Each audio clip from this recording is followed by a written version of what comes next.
Takže čaute, ja som Psycho a vítam vás pri mojom historicky prvom videu z vodka. Budem sa špecializovať na vodko. Vodko hrám približne tak nadpriemerne dobre.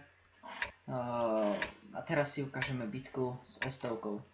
Ten matchmaking nie je až tak dobrý, ale uvidíte, ako ho potom postupne počas hry využijem. Tu sa moc nesústredím na hru a obliekam sa, lebo som mal ísť von s kamarátmi.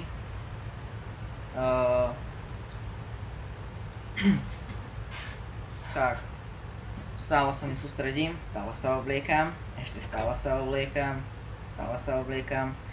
Tam je dom, do toho narazím, až potom si uvedomím, že mám hrať a nie sa obliekať. A tak. A nie, nenarazím. K tomuto kostolu chodím často, je to veľmi dobré miesto na opretie sa a vlastne sidescraping. S S-tovkou sa veľmi dobre sidescrapí a má veľmi dobré dielo. To dielo dáva Z800 a má penetráciu 235 s AP muníciou, s A-hit muníciou má penetráciu 334. Ja používam hity, lebo s hitami sa mi lepšie hrá a nehodlám prehrávať hry len preto, lebo nestrieľam goldami. Tak kľudne ma nazývajte gold noob, ale ja si hrám svoju hru.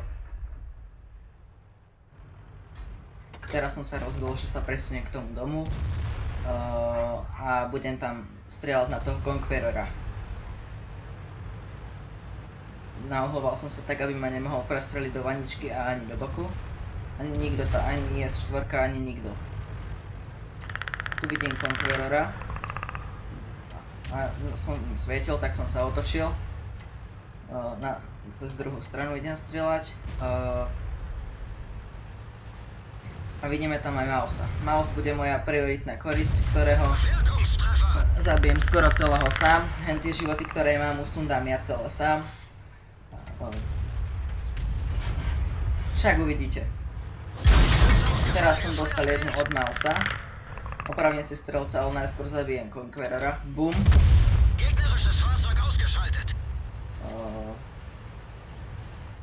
Teraz prebijem.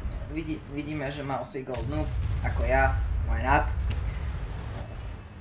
Namierim si, strelím mu to do veže, lebo tam by to goldom malo prejsť. On sa nevie sidescrapiť a vzal som to. Znova prejdem za dom, aby ma nemohol prestreliť a čakám, kým nabijem.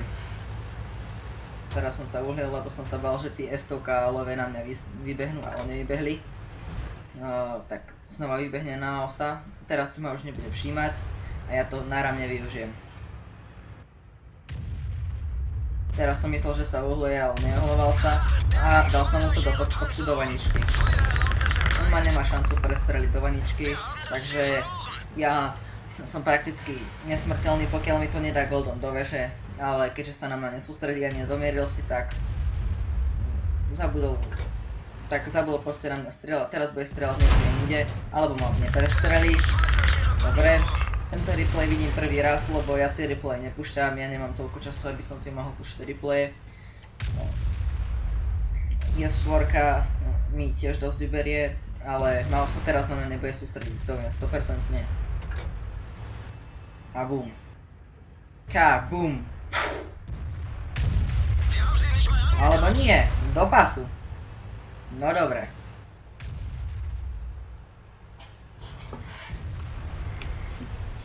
Znova nabijem, ale teraz sa na mňa už nebude sústrediť.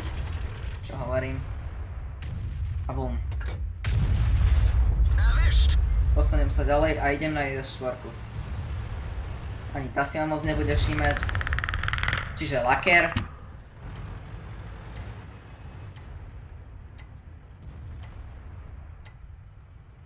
Boom.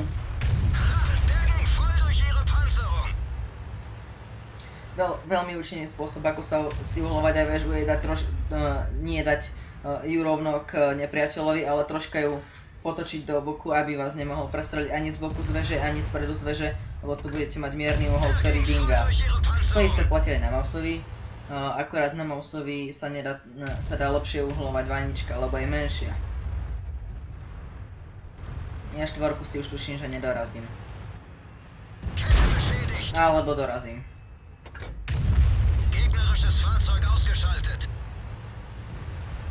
Teraz som si chvíľku nehal prebiť. Vidíte, už mám veľmi málo životov, takže už by som prakticky nemal chodiť nikdy dopredu, ale ja som agresívny, takže ja idem si ešte jednu dať. Nestovka sa teraz tuším, že otočí na mňa a dám ešte jednu za 800. Som nestihol si nauhlovať tú väžu, ako som hovoril. Teraz nestihnem. Točím sa do boku, lebo vidím, že tu je tu na mapke, tam kde je ten Pershing, tak tam sú nejakí hráči, takže si dám ešte nejaký damage. Ako teraz môžete vidieť, mám 6000 damage a 3 killy. Na konci bude mať nejak 8229 damage a 4 killy, ale nenechajme si to ísť. Pokračujem. Do C32 si už nevystrelím, to nevadí. Stále tam je RHMO.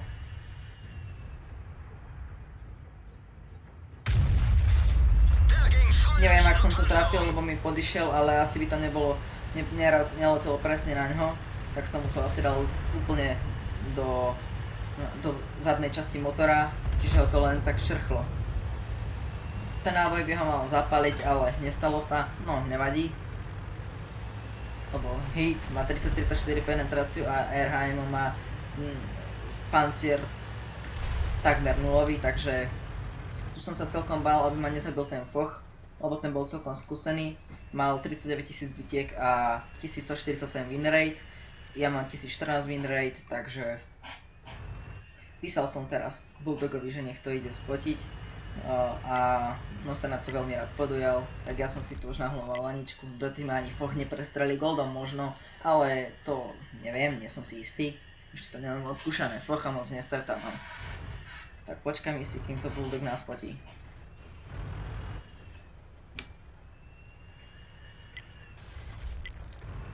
Foch by mal byť niekde tu,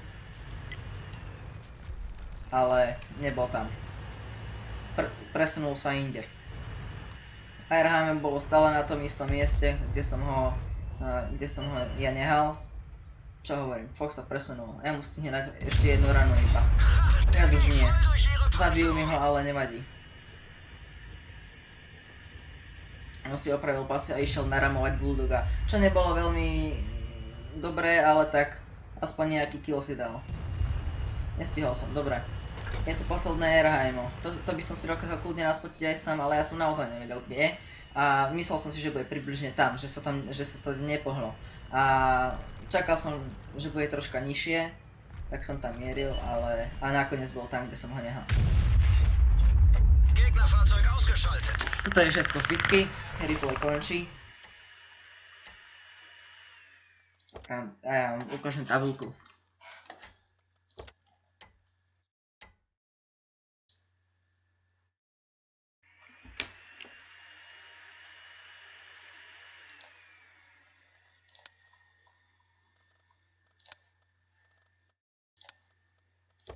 Tak, to je tabuľka,